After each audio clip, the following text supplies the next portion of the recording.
বাকী সকলো নাগৰিকক মই আজাদী কা অমৃত মহোৎসৱ অৰ্থাৎ স্বাধীনতাৰ ৭৫তম বছৰ মই ইয়াৰ উপলক্ষে শুভেচ্ছা যাচিছোঁ। ভাৰতৰ প্ৰধানমন্ত্ৰী, গৃহমন্ত্ৰীৰ লগতে অসমৰ মুখ্যমন্ত্ৰী, আমাৰ BTRৰ চিফ সকলোকে মই মোৰ তৰফৰ পৰা আন্তৰিক শুভেচ্ছা যাচিছোঁ। আজি আমাৰ ভেৰগাঁও মহকুমাৰ সদৰত আজাদী কা অমৃত মহোৎসৱ অৰ্থাৎ 15 আগষ্ট এখন ধুনীয়াকৈ পালন কৰিছে। ইয়াতে চবেই অংশগ্ৰহণ কৰিছে।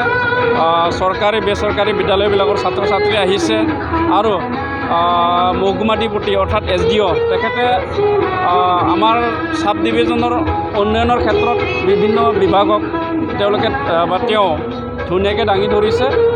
গতিকে অনুষ্ঠান সুন্দৰ হৈছে আৰু ইয়াত সকলো নাগৰিক উপস্থিত হৈছে, কাৰণ বিগত বৰ্ষত কৰোণাৰ কাৰণে মানুহ উপস্থিত থাকিব পৰা নাছিলে, কিন্তু এইবছৰ চবে খোলাখুলিকৈ উপস্থিত থাকিব পাই আনন্দিত হৈছে। লিখিত সংগঠনে বন্ধ দিছিলে ছাৰ, কি ক'ব? নাই, লিখিত সংগঠনবিলাকেতো কৰিয়ে আমাৰ ইয়াত প্ৰভাৱ নপৰে, কাৰণ এইটো আমাৰ এই অঞ্চলত অৰ্থাৎ বিশেষকৈ আমাৰ বড়োলেণ্ড অঞ্চলত এতিয়া হিংসাৰ কোনো পৰিৱেশ নাই। মানুহ শান্তিৰে বসবাস কৰিবলৈ সক্ষম হৈছে, গতিকে ইয়াত কোনো প্ৰভাৱ পৰা নাই।